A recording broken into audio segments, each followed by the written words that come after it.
학생들이 수능 시험을 볼 때 시작하는 시간 전에 교실에 입장을 해야 됩니다. 시간이 되어서 학교 정문이 닫히면 어느 누구도 그 수험장에 들어갈 수가 없습니다. 그래서 시간에 쫓긴 학생들 중에서는 경찰 오토바이를 타고 수험장에 가기도 하고, 또 이럴 때 퀵 서비스가 사용되기도 합니다. 보통 퀵 서비스는 물건을 빨리 나르려고 사용하는 것인데, 수업 날에는 학생들을 나릅니다. 학생들 중에서 늦잠을 자가지고 시험에 늦을까 이래 우려되는 아이들은 퀵 서비스 불러가지고 물건 대신에 학생을 수험장으로 날라주기도 합니다. 그 시험 기간 중에는 그 어느 누구도 정문을 통과할 수가 없습니다. 학생도 안 되고 부모도 안 되고 교육부 관리도 안 됩니다.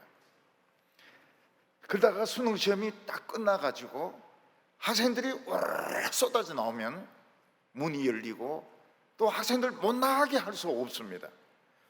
왜냐하면 그 학생들은 시험을 다 쳤기 때문에 그 학교에 남아있을 이유가 없습니다.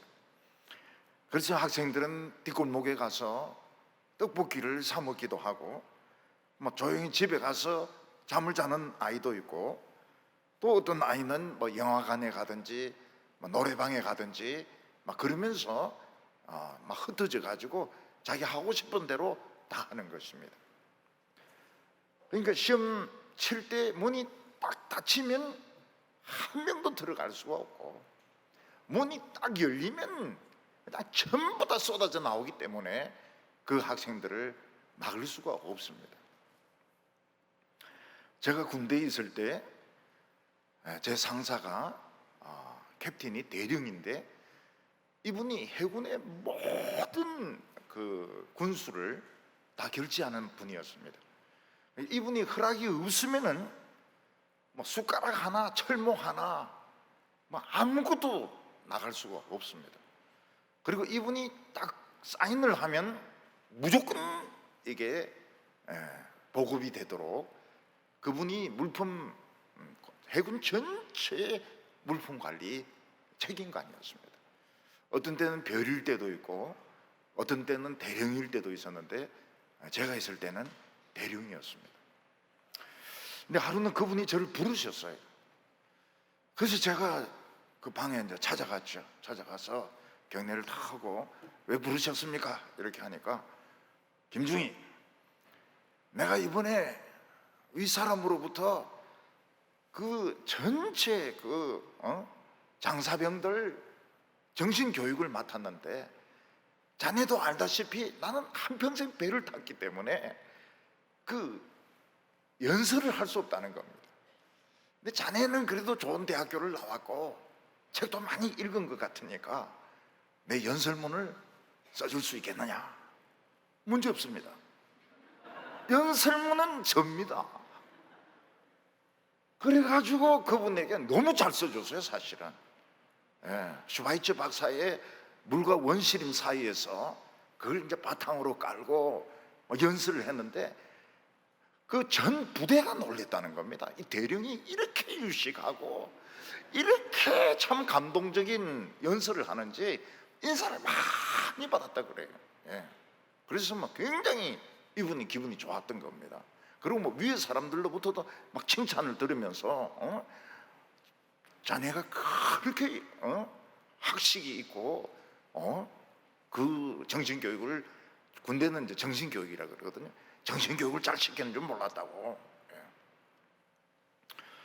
근데 어느 날 이제 제 사무실에 있는데 UDT에서 군인이 찾아온 겁니다.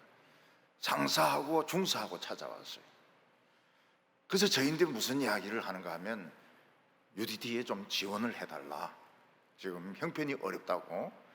그래서 제가 그 UDT에 갔습니다. 가보니까 정말 그때는 열악했어요.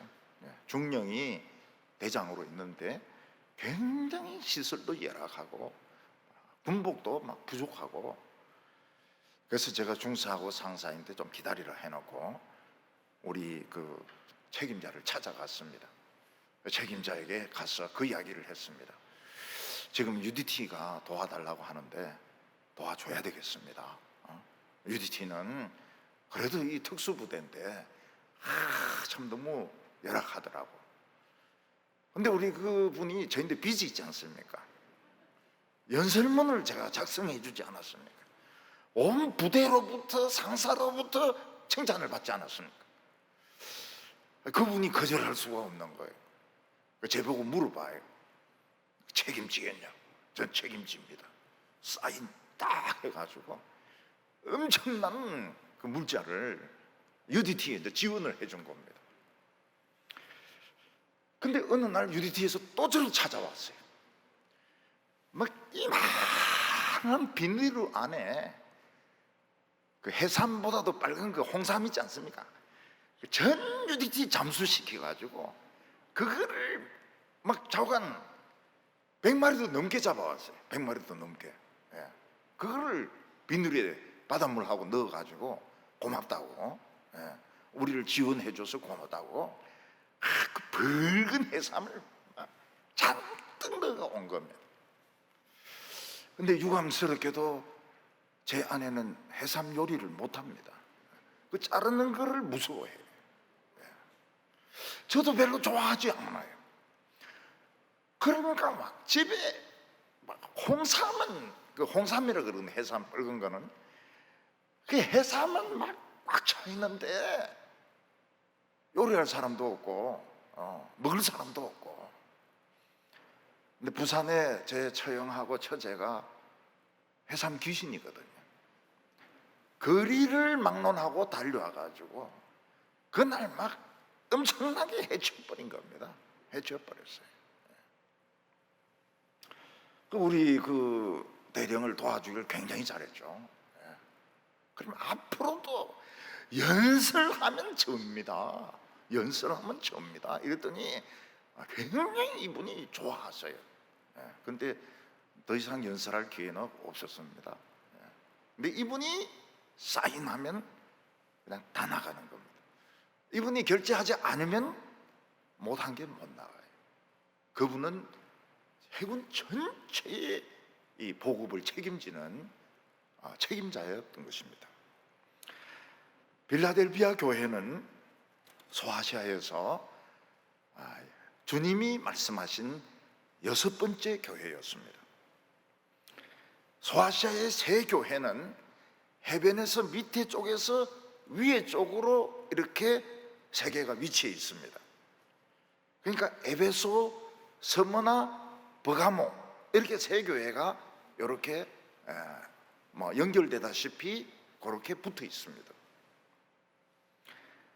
그리고 네 번째부터는 이렇게 동남쪽으로 교회가 이렇게 있는데 두아디라, 사데, 빌라델피아 그리고 마지막 교회 이런 식으로 네 교회가 이렇게 연결이 되어 있습니다. 근데 각 교회의 특징을 기억을 할 필요가 있습니다. 에베소 교회의 특징이 무엇입니까? 첫사랑을 잃어버린 교회입니다. 그래서 예수님께서는 촛대를 옮기겠다고 말씀하셨습니다. 그래서 에베소 교회 이러면 첫사랑을 잃어버린 교회고 주님이 촛대를 옮기려고 하는 교회다. 그거를 기억을 하셔야 됩니다. 시험에 나옵니다. 서문화 교회는 앞으로 큰 환란이 있을 텐데 10일 동안 계속된다고 했습니다. 10일이 무엇입니까? 너무 짧지도 않고 너무 길지도 않고 좀 진짜 우리가 가장 진을 다 뺄 만한 시간이 10일인 것입니다. 10일. 그래서 우리에게 시험이 오면 금방 안 끝납니다. 거의 죽을 것 같은데 죽을 것 같을 때는 끝이 다 온 겁니다. 어느새 다 끝이 와요. 그래서 10일 동안 계속될 거다 그런 말씀을 하셨고 죽도록 충성하라 그러면 생명의 면류관을 얻으리라.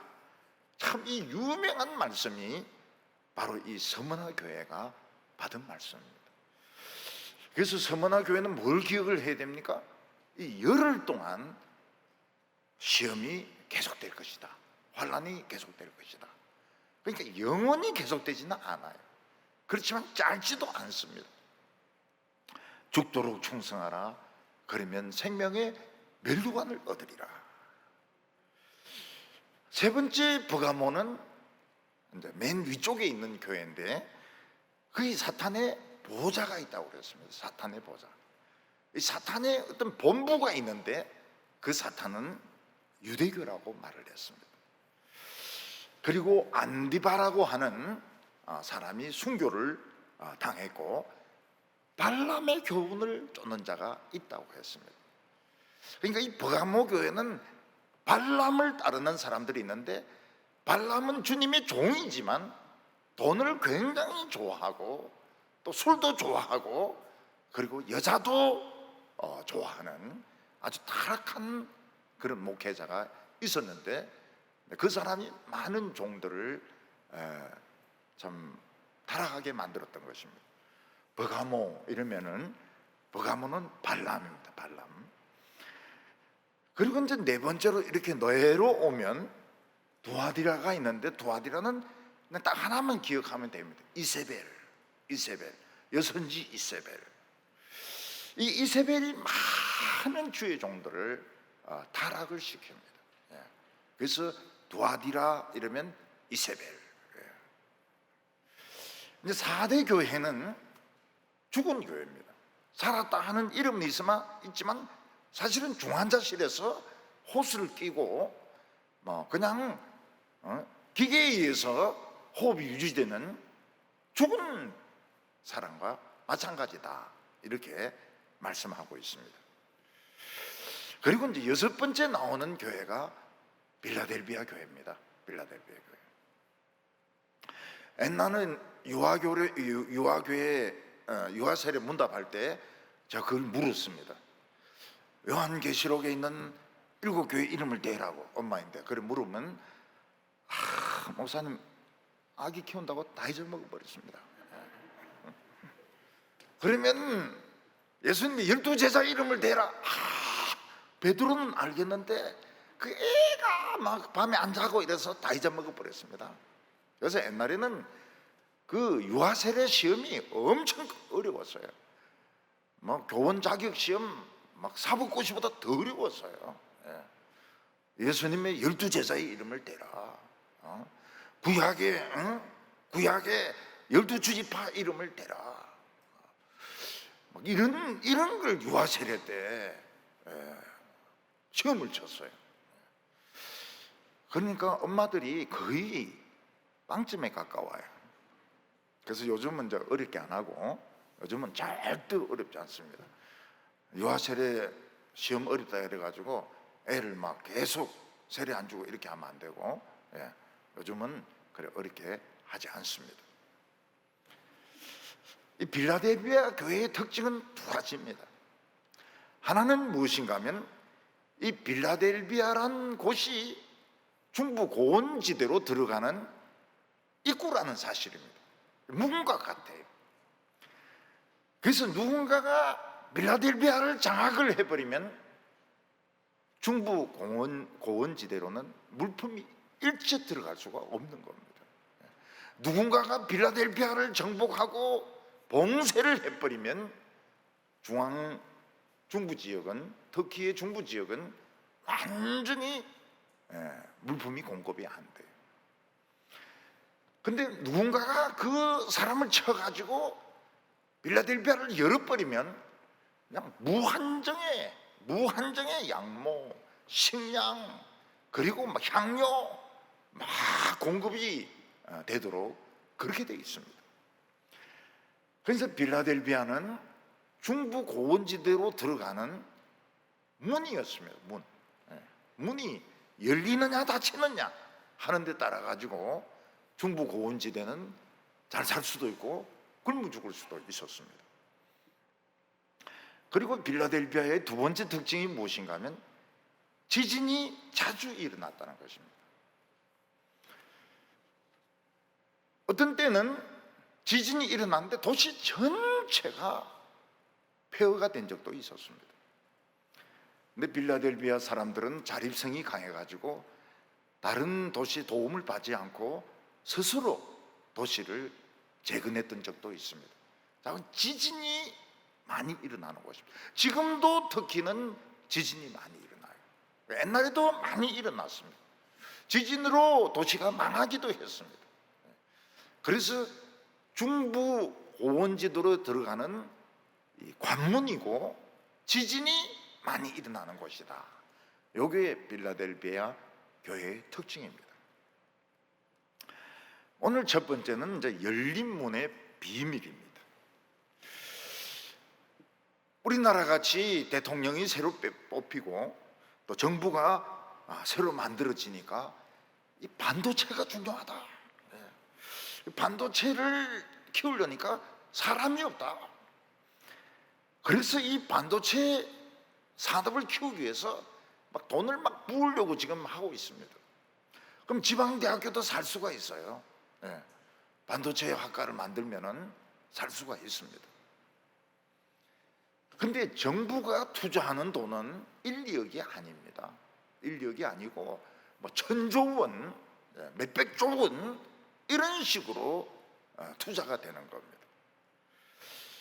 그러니까 이 정부가 한번 딱 문을 열어버리면 무지무지한 돈이 지원이 되게 되고, 앞에 정부가 잘못된 데 돈을 썼다 그러면은 문을 딱 닫아버립니다. 국물도 없어요. 그 산업은 이제 죽는 겁니다. 앞에 정부가 했던 그 사업은 죽어버려요. 7절에 보면 빌라델피아 교회 사자에게 편지하라. 거룩하고 진실하사 다윗의 열쇠를 가지신 이 곧 열면 닫을 사람이 없고 닫으면 열 사람이 없는 그가 이르시되. 이스라엘의 최고 부자는 왕이었습니다. 왕의 창고에는 황금과 은과 보석이 꽉 차 있었습니다. 근데 왕이 그걸 관리하는 게 아닙니다. 왕은 악한 나라와 전쟁을 치러야 되고 나라 전체의 정책을 세워야 되고 또 하나님의 영감으로 또 시도 써야 되고 이러기 때문에 왕은 그 일일이 뭐 금을 얼마 지출하고 은을 얼마 지출하고 이런 결정을 하지 않습니다. 왕은 재무장관을 선임을 하는데 그 재무장관에게 모든 출납을 다 맡깁니다. 다윗의 열쇠, 다윗의 도장을 다 맡기는 것입니다. 그래서 그 재무장관이 이건 꼭 필요하다. 그래서 왕의 허락을 받으면 그대로 그냥 돈이 지출이 되는 겁니다. 이 가난한 사람들, 재해를 만난 사람들, 산불 화재를 만난 사람들, 이런 사람들 도와야 되겠습니다. 왕이 오케이 그러면 돈이 그냥 무한정으로 공급이 되게 되는 것입니다. 그리고 그 재무장관이 지난번에 돈 쓴 거 보니까 그 부정부패가 많습니다. 그래서 아주 나쁜 사람들이 가짜 사업을 벌려가지고 국고를 탕진한 겁니다. 그러면 그놈 다 잡아들여. 그리고 국물도 없는 겁니다. 거기는 돈 한 푼이 나갈 수가 없습니다. 이사야 22장에 보면 히스기야 때 셈나라고 하는 재무장관이 있었습니다. 이 사람은 부정부패의 대표적인 인물이었습니다. 많은 사람들이 기근으로 전쟁으로 굶고 있었는데 이 사람은 그 국가의 돈을 가지고 공금을 가지고 굉장히 비싼 돌무덤을 마련을 해놓고 그 다음에 막 굉장히 비싼 그런 수레를, 황금 수레를 만들어 가지고 타고 다녔습니다. 요즘 우리나라로 치면은 뭐 롤즈로이스든지 뭐 굉장히 비싼 그런 차를 타고 다녔던 것입니다. 근데 하나님이 그걸 아셨어요. 그래서 하나님께서는 선지자를 통해서 왕이 이걸 알게 한 겁니다. 그래서 샘나는 뭐가 됩니까? 축구공으로 만들겠다고 그랬어요. 축구공으로 만들어가지고 발로 차가지고 바벨론으로 그냥 굴러가게 하겠고, 그가 그렇게 타고 다니던 롤즈로이즈 같은 그 황금 마차도 바벨론에서 뺏어가서 거기에 처박혀 있을 거라고 이야기를 했습니다. 그리고 그는 나쁜 사람이기 때문에 그는 그 자리에서 잘리게 될 거다. 그를 추종하는 자들도 다 잘라내게 되는 것입니다. 셈나 대신에 엘리야김이라는 사람이 재무장관이 되는데, 그 사람은 참 정직한 사람이었습니다. 왕이 그에게 다윗의 열쇠를 맡겼는데, 그는 가난한 사람들, 재난을 당한 사람들, 참 그 하나님의 일을 하는 사람들을 향해서 열쇠를 여니까 그냥 사인을 하니까 돈이 막 지원이 되는 것입니다. 그리고 엘리야김은 그 나쁜 사람들, 모략을 써가지고 국고를 탕진한 이런 사람들은 다 잡아들이고, 그런 사람에게는 일체 국고가 지원되지 못하도록 사인을 안 했습니다. 하나님께서는 엘리야김이 단단한 모처럼 벽에 박힐 것이며 내가 그를 견고하게 하겠다고 말씀하셨습니다. 빌라델비아 교회는 어떻게 됩니까? 하나님의 재무장관 같은 다윗의 열쇠를 받게 되는 것입니다. 그래서 이 빌라델비아 교회가 기도하면 하나님이 다 들어주시고, 빌라델비아 교회가 저주하면 국물도 얻게 되는 것입니다. 우리가 지금까지 이 계시록의 말씀을 보면 계시록의 주제는 교회와 세상, 교회와 로마의 전쟁을 다루고 있습니다. 근데 본격적인 전쟁은 아직 시작이 안 됐습니다.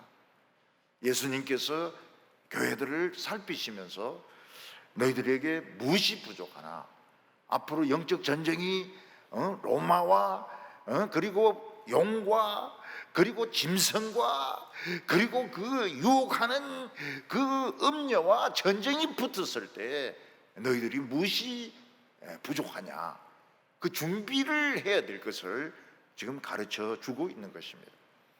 그 사탄과 치열한 전쟁은 이 뒤에 나오는 일곱 인봉, 일곱 나팔, 일곱 대접, 그리고 중간중간에 나오는 짐승, 또 다른 짐승, 용, 그리고 뭐 이런 것들을 통해서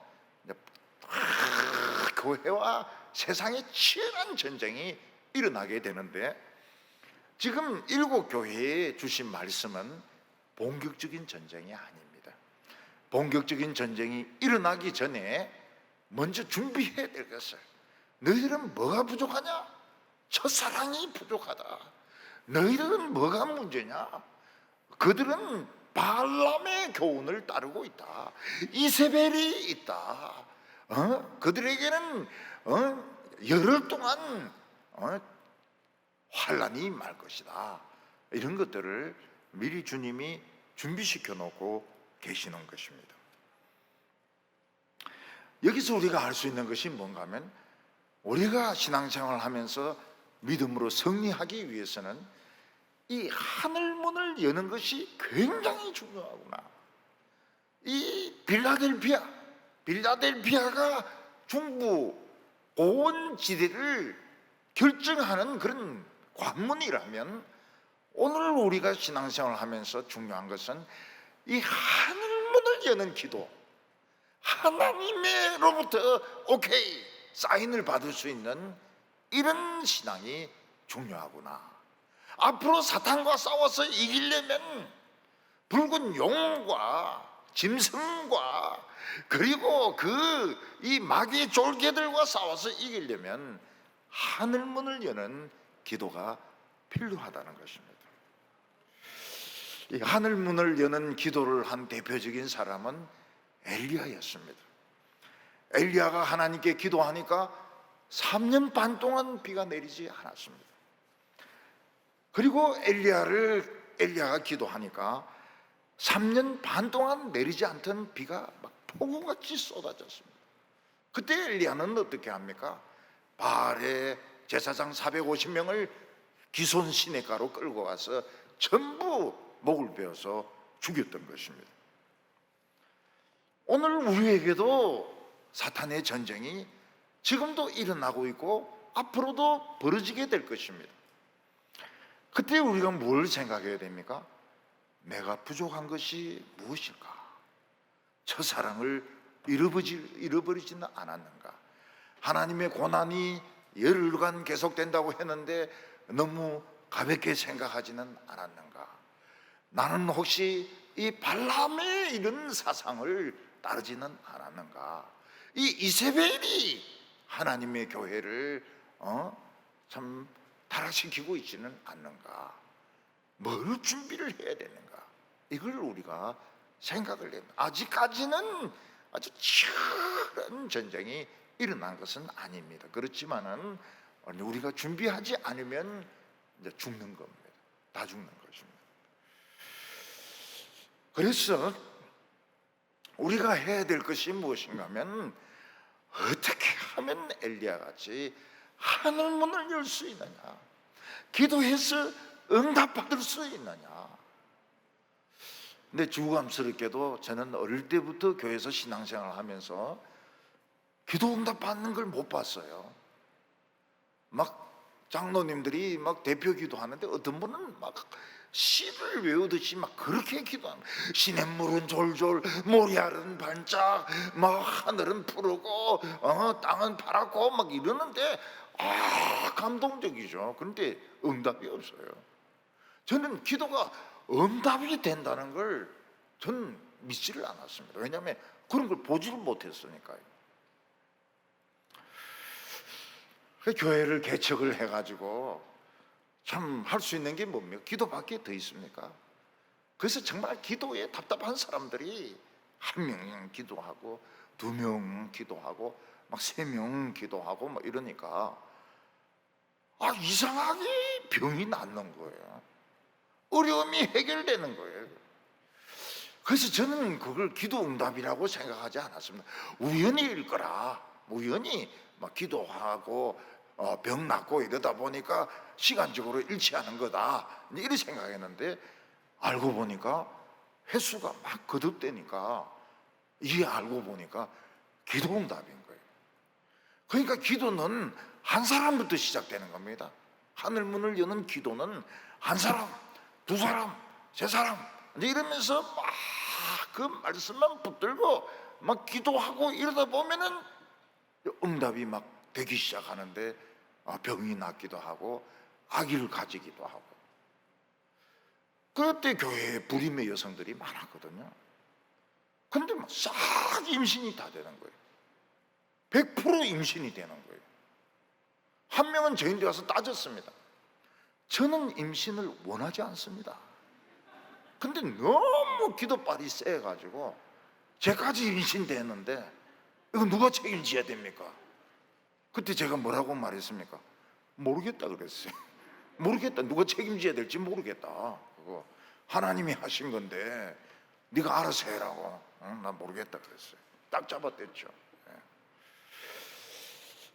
그래서 이 하늘문을 열지 않으면 우리가 가진 돈, 우리가 가진 체력, 우리가 가지고 있는 사람들 그거를 못 이깁니다. 이 용을 이길 수가 없어요. 이 짐승을 이길 수가 없어요. 짐승을 타고 있는 붉은 옷을 입은 이 음녀를 이길 수가 없습니다. 그래서 정말 남 보지 말고 남이야 기도하든 말든 그건 뭐 그 사람이 알아서 할 일이고 난 내부터 하나님 앞에 기도하자. 그래서 이제 기도를 한 사람이 하고 2사람이 하고 3사람이 하고 이러다 보면은 열려요. 하늘문이 열리는 겁니다. 비가 쏟아지기도 하고, 임신이 되기도 하고, 암이 낫기도 하고, 사업이 되기도 하고, 사업이 되기도 하고. 근데 조심해야 될 것이 뭔가 하면 막 부흥이 일어나고 이러니까 기분이 좋잖아요. 교만합니다. 그래서 막 교회 자랑을 하고, 그 다음에 막 잘난 체 하고, 막 자기 주장을 펴고 이러면은 어느새 이 문이 닫혀요. 소리가 안 납니다. 자동문이기 때문에 그냥 싹 닫히는데, 그때부터는 교회 기도하는 사람이 없습니다. 싸우는 사람 많아요. 싸우는 사람 목소리 큰 사람들은 많은데 기도 안 해요. 놀라운 게 그겁니다. 기도하더라도 형식적으로 기도합니다.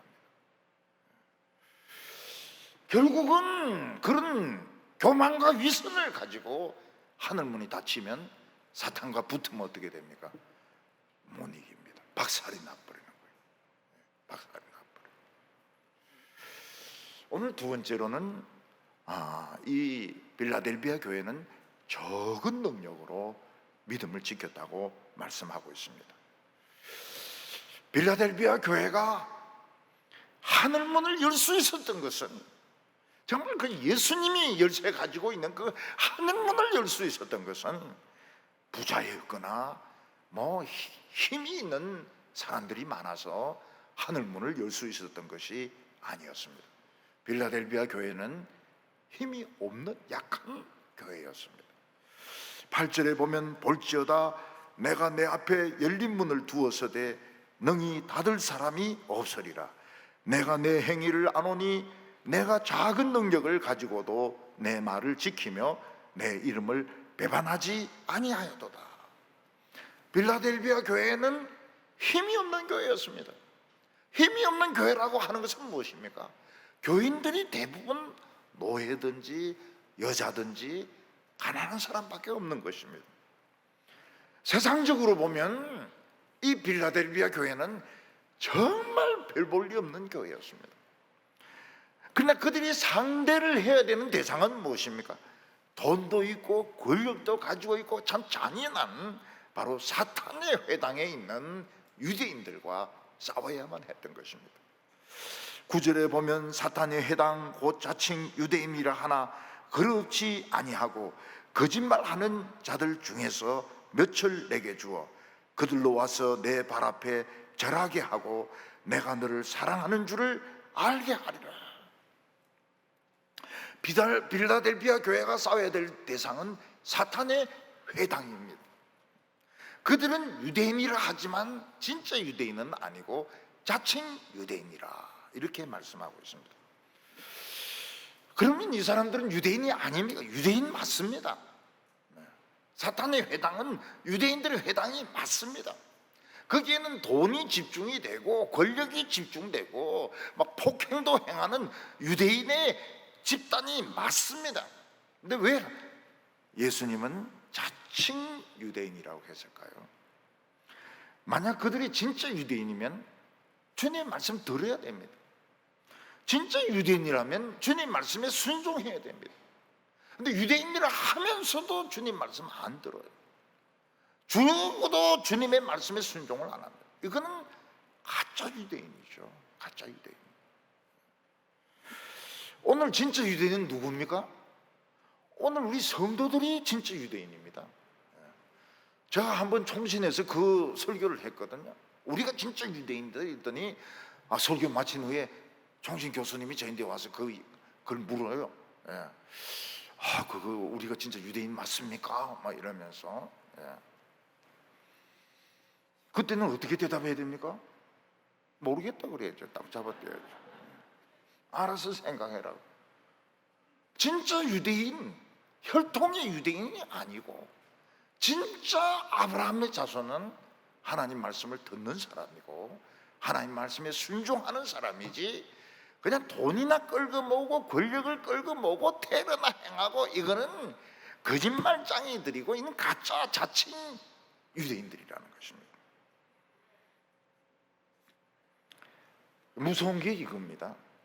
뭐 유대교든지 그리고 천주교든지 개신교든지 처음에는 사람들의 마음이 겸손해서 하나님 말씀을 잘 듣고 하나님 말씀에 순종해서 살려고 애를 씁니다. 근데 이제 시간이 많이 흐르지 않습니까? 그러면 이제 머리가 굳어지게 됩니다. 그리고 굉장히 교만한 마음이 생기게 됩니다. 그러면은 말씀은 뒷전으로 가고 그 자신의 그 타이틀 그리고 자신의 권세 자신에게 들어오는 수입 이런 것만 이제 밝히는 종교가 되는데, 그렇게 되면 그들은 자칭 유대인인 겁니다. 자칭 크리스천이고, 결국 그 종교는 말씀은 없고 껍데기만 남아 있어 가지고 화석이 된 종교가 되고 맙니다. 예배 형식은 있어요. 교인들은 돈은 있습니다. 목사는 월급 안 받을 걱정 안 해도 됩니다. 그렇지만 생명은 없어요. 생명은 없어요. 자칭 유대인, 자칭 크리스천이, 자칭 천주교가 되는 것입니다. 박물관에 가보면 박제로 된 그런 곰도 있고 멧돼지도 있고 독수리도 있습니다. 겉으로 보면 진짜 덤벼들 것 같고 뛰어들 것 같고 막 날아갈 것 같아요. 그렇지만 그 짐승 안에는 전부 지프로 되어 있고 방부제 처리가 되어 있는 죽은 멧돼지고 죽은 표범이고 죽은 독수리인 것입니다. 이것은 우리의 신앙도 마찬가지입니다. 뭐 오래 믿었고 전통이 있고 이래 되면 벌써 죽어가고 있는 거예요.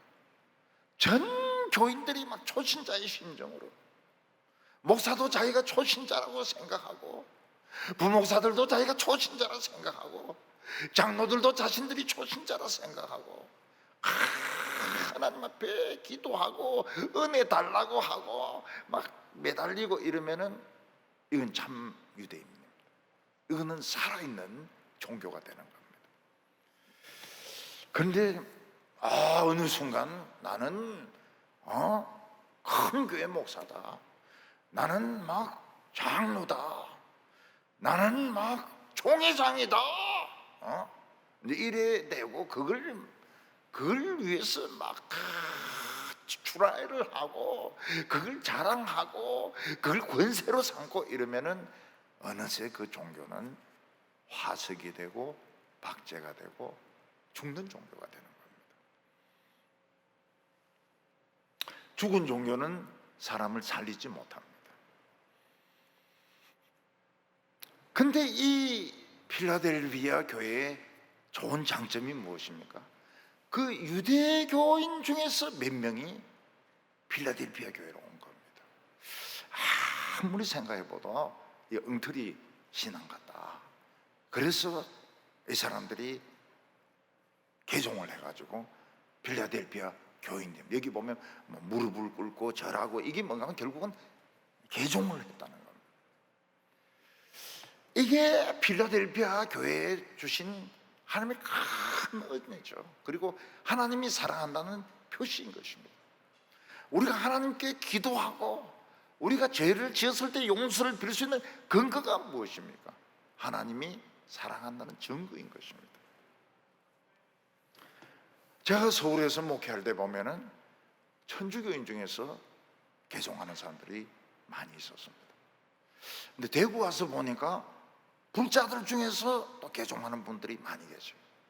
근데 그분들이 얼마나 철저하게 잘 믿는지 모릅니다. 철저하게 잘 믿어요.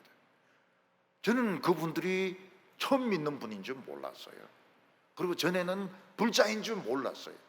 그런데 진짜 신앙이 뜨거운 겁니다. 근데 이제 한 번씩 실수할 수 있죠. 절에 가면 큰 스님, 작은 스님 이러지 않습니까? 제보고 큰 목사님, 작은 목사님 이러는데 그게 이제 옛날 버릇이 남아서 그런 겁니다. 담임 목사님 여기 생각이 안 나니까 큰 목사님, 크긴 크죠. 크긴 크죠. 큰 목사님, 작은 목사님, 그 말 들을 때마다 참 기분이 굉장히 좋아요. 이분이 불자셨구나. 예, 큰 목사님. 어떤 분도 일부러 그런 분도 있어요. 일부러. 예. 어디 제가 이제 가니까 소개를 하는, 이분은 그냥 안 믿는 사람에게 소개하니, 이분은 큰 목사님입니다. 예, 굉장히 큰 목사님입니다. 작은 목사님들하고 달라요. 막 이러는데, 참 그 세상 사람들 그러니까 빨리 딱 감을 잡더라고요. 예. 큰 목사라고요. 예, 이러면서. 하나님이 우리에게 주신 위로가 뭡니까?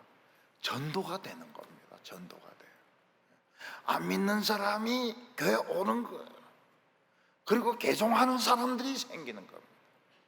그거는 하나님 우리를 사랑한다는 표시입니다. 빌라델비아 교회는 주님의 말씀을 인내로 지켰습니다. 여러분, 20년, 30년, 40년만 주님의 말씀만 가지고 설교하고 주님의 말씀만 듣고, 이게 보통 어려운 게 아닙니다. 사람들은 자꾸 유행을 따라가고 싶어요. 사람들은 자꾸 재미있는 것을 하고 싶습니다. 그래서 재미있는 가수들, 말 잘하는 이런 코미디언들, 뭐 좋은 프로그램들, 이런 거 자꾸 바꾸고 싶어요. 근데 빌라델비아 교회는 그런 거 안 했습니다.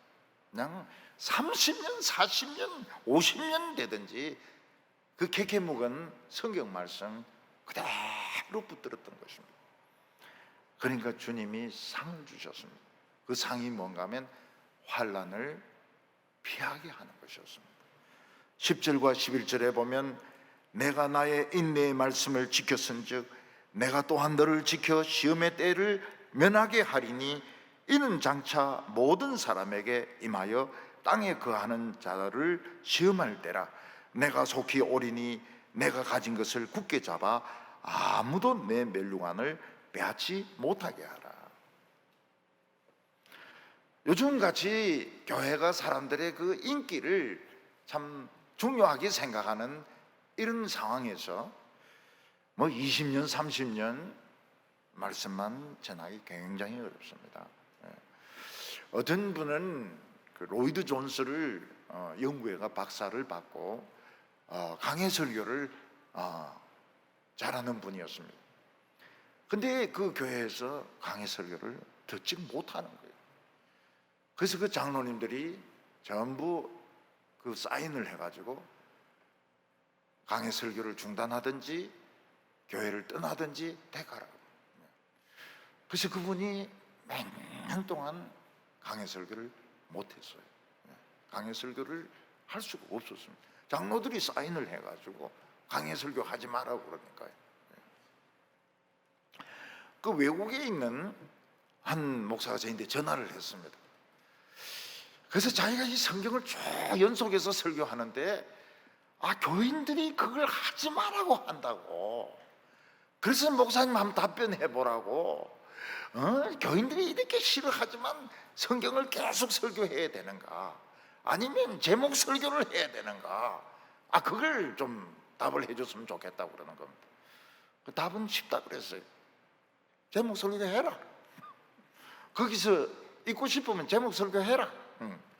거기서 쫓겨나고 싶으면 강해 설교하고, 거기 계속 있고 싶었으면 제목 설교하고. 답은 간단해. 답은 간단해. 너무 강해 설교를 해도 막 옛날 로이드 존스 같이 막 그런 식으로 하니까 요즘 사람들이 못 듣는 겁니다. 그러니까 트릭을 써야 돼. 목사는 강해 설교 아닌 것 같은데 강해 설교를 해야 되는 겁니다.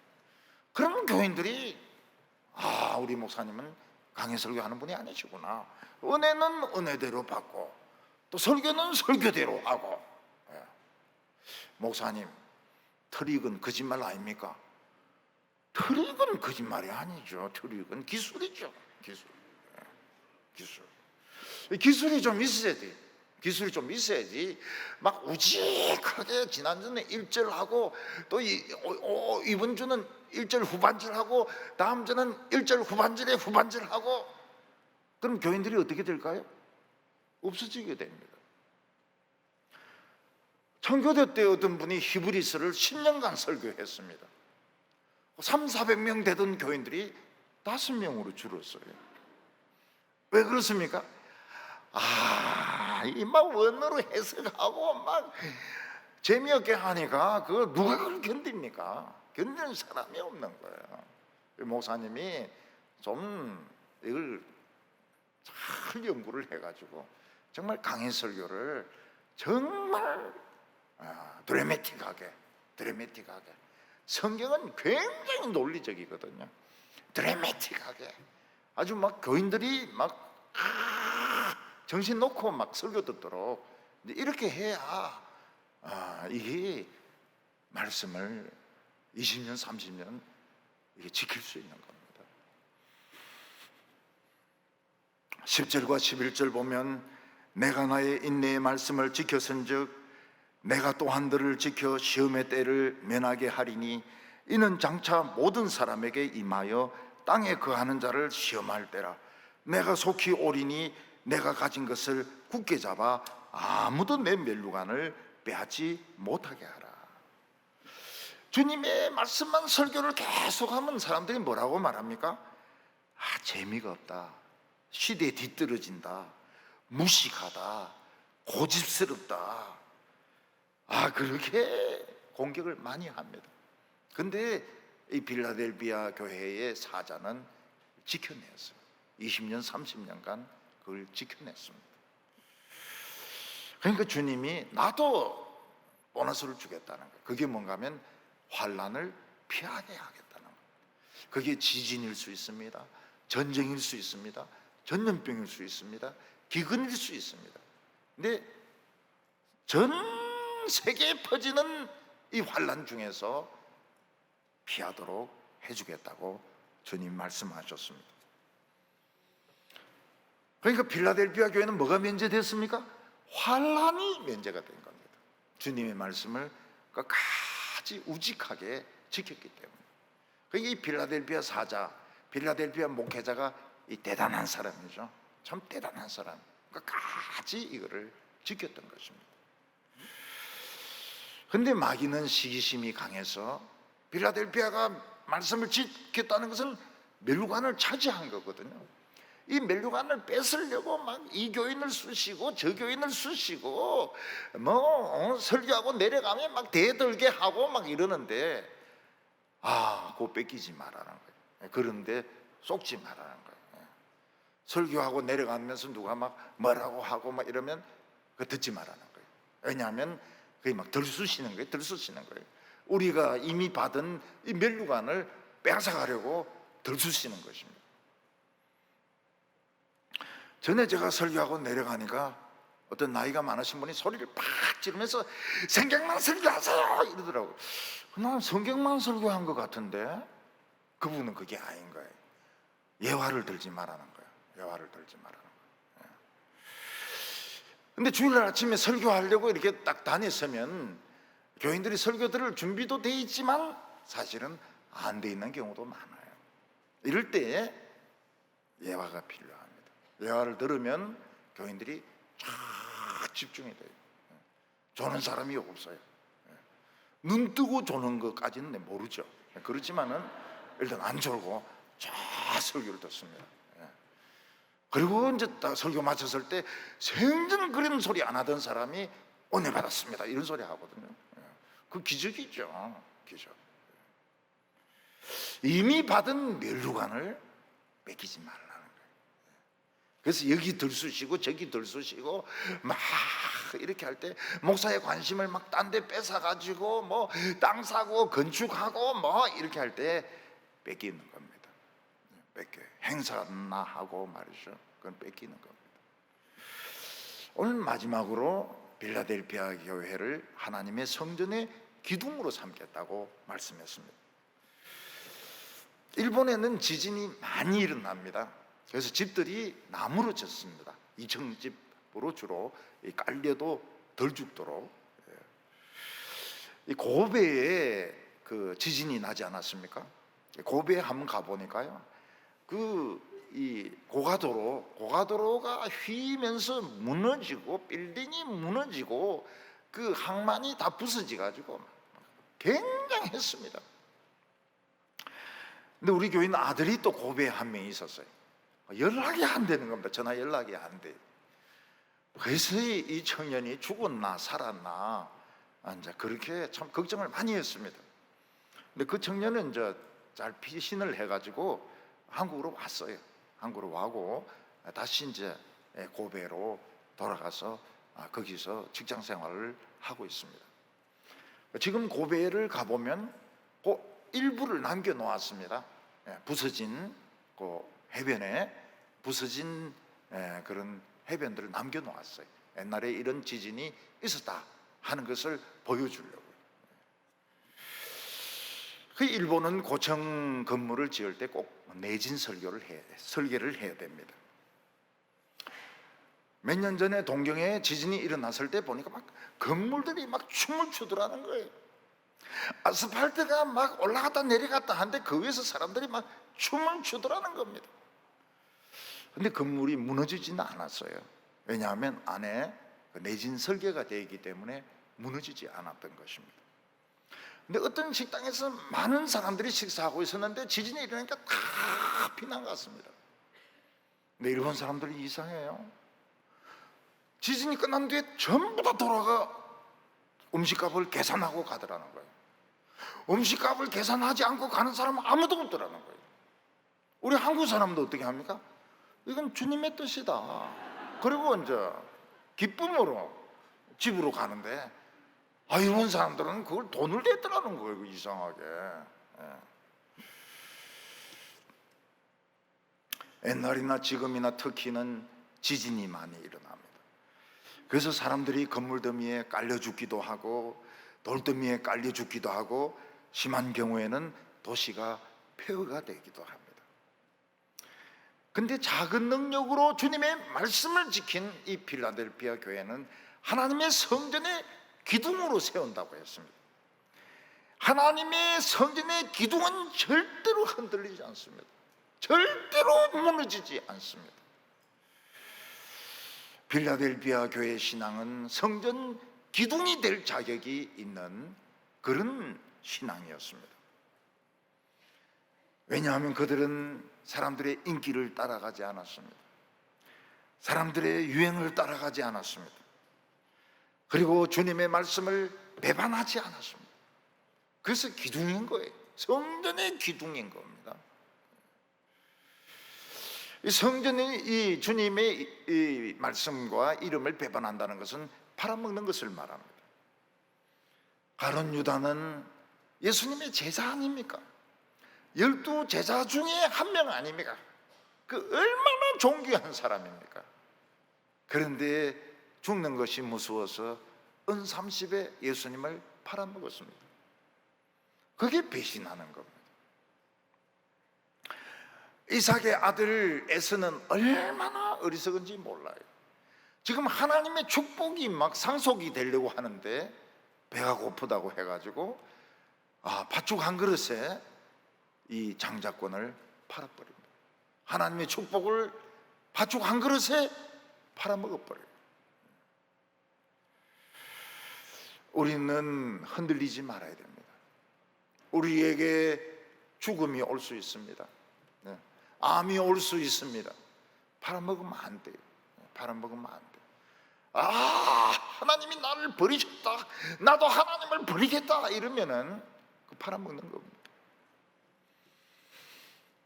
예수님은 우리로 하여금 유명하고 인기 있는 교회가 되라고 말씀하지 아니하셨습니다.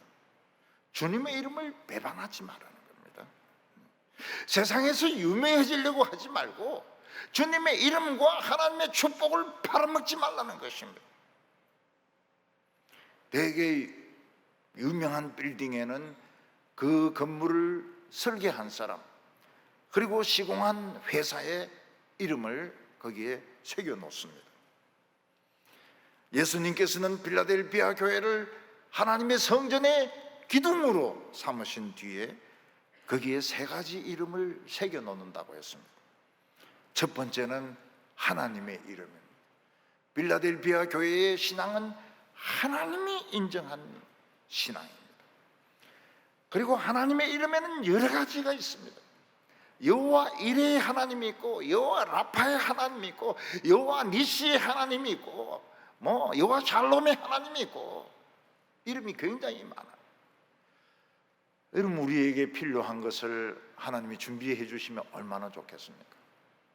우리 처녀와 총각에게 결혼할 사람을 미리 준비시켜 주시면 얼마나 좋겠습니까? 어떤 예쁜 처녀가 싹 나타나가지고 내가 준비된 사람입니다. 얼마나 좋아요. 대학을 준비시켜 주시고 직장을 준비시켜 주시고 얼마나 좋습니까? 병에 걸렸습니다. 병이 나았다는 거예요. 암이 치료되고 있다는 거예요. 얼마나 좋습니까? 전쟁이 일어나려고 하고 있습니다. 하나님께서 니시 하나님 다 막아주시는 거예요. 이게 하나님의 이름이 새겨져 있는 것입니다. 두 번째로는 하늘에서 내려온 새 예루살렘의 이름을 기록하겠다고 말하고 있습니다. 새 예루살렘은 이제 뒤쪽에 나옵니다. 마지막에, 요한계시록 마지막에 나오는데 그리스도의 신부입니다. 근데 그냥 그리스도의 신부가 아니고 전쟁에서 승리한 그리스도의 신부인 것입니다. 이 후반부에 가면은 교회와 짐승, 붉은 용, 짐승을 탄 음녀, 막 치열한 싸움이 벌어지고 막 죽고 막 불타고 살고 짐승이 물어뜯고 막 이렇게 합니다. 근데 교회가 이겨요. 교회가 이기고 새 예루살렘이 하늘에서 내려옵니다. 그러니까 이게 빌라델비아 교회의 믿음이라는 겁니다. 빌라델비아 교회의 믿음은 짐승과 싸워서 이기고 로마와 싸워서 이기고 용과 싸워서 이기는 신앙인 것입니다. 그래서 우리 성도님들은 이기는 신앙이 되어야 됩니다. 지면 안 돼요. 지면 안 돼요. 약한 마음을 먹으면 안 됩니다. 강한 마음을 먹으셔야 됩니다. 그래서 오늘 예배 드리면서 좋다, 나는 강한 마음을 먹겠다, 누가 뭐라고 한다고 해서 겁집어 먹지 않겠다, 난 누가 뭐라고 한다고 해가지고 숨지 않겠다, 이런 강한 마음을 먹어야 하늘에서 내려오는 예루살렘이 될 수가 있는, 이기는 신부, 신부가 싸워서 이겨야 돼. 어떤 수상은 신부가 배구 선수였습니다. 누군가가 막 수상을 때리려고 덤벼드니까 이 배구 선수가 막 몸을 알리면서 강 스파이크로 막 면상을 치는데 사람들 전부 박수 치는 거예요. 저 수상한 부인을 잘 구했다, 신부를 잘 구했다고. 저는 하늘에서 내려온 예루살렘이 아니고 강 스파이크를 날리는 그런 신부다, 막 박수를 쳤습니다. 그래서 그때 제가 생각을 했습니다. 한 번 더 결혼하게 된다면 반드시 배구 선수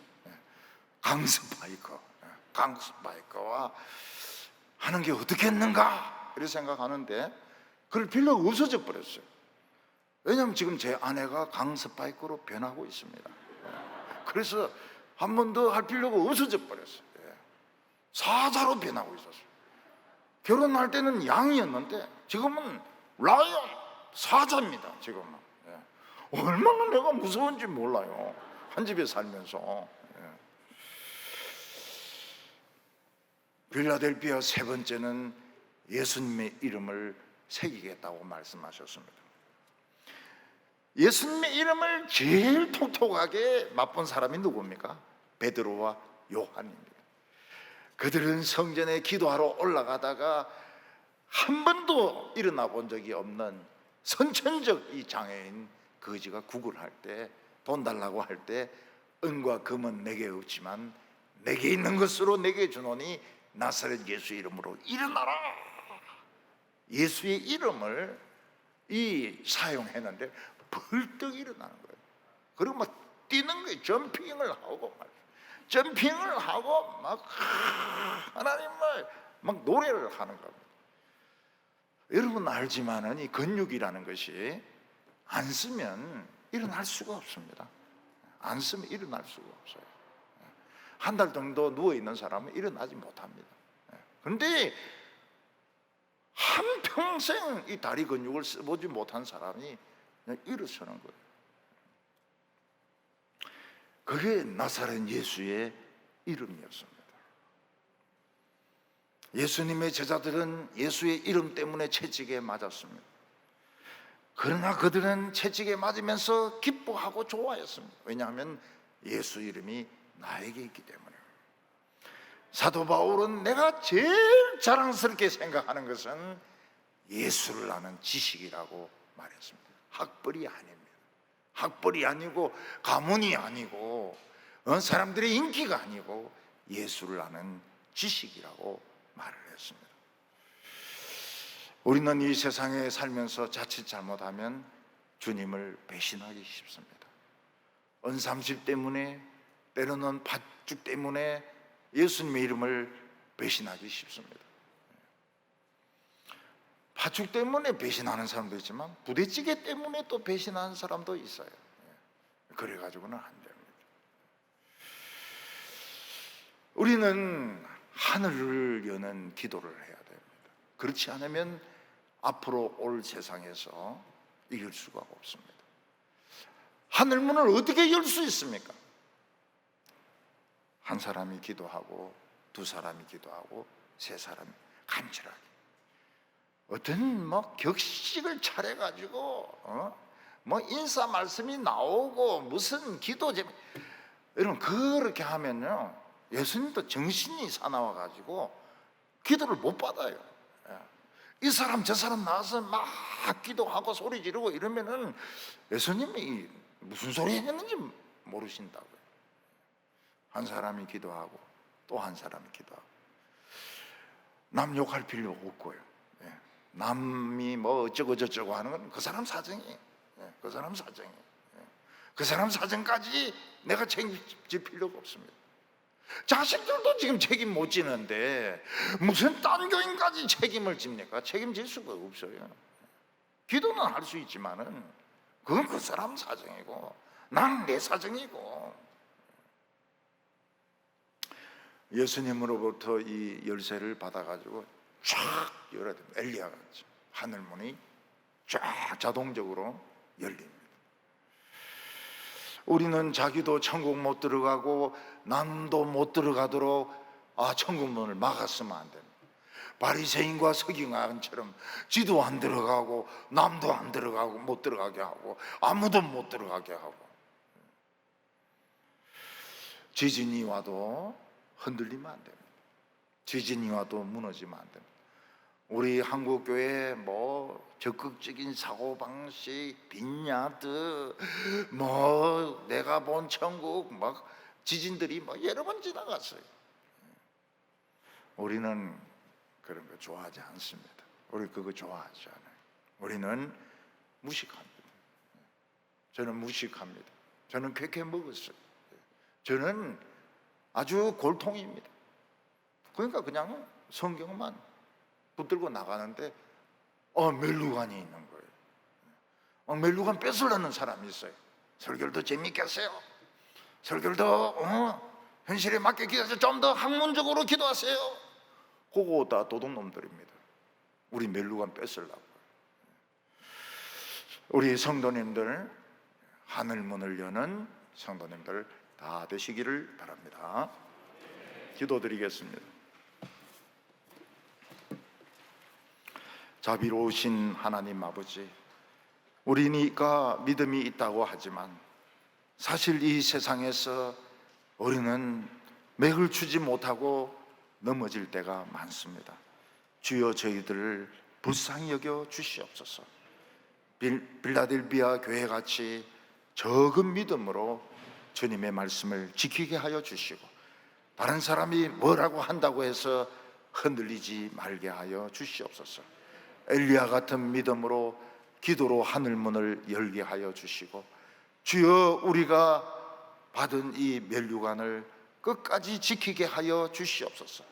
예수님이 언제 오실지 모른다고 했습니다. 예수님이 언제 이 환난이 닥칠지 모른다고 말씀하셨습니다. 주여, 저희들이 한결같은 믿음을 가지고 주님을 배신하지 말고 주님을 팔아먹지 말고 이 믿음 지키게 하여 주시옵소서. 예수님의 이름으로 기도하옵나이다. 아멘.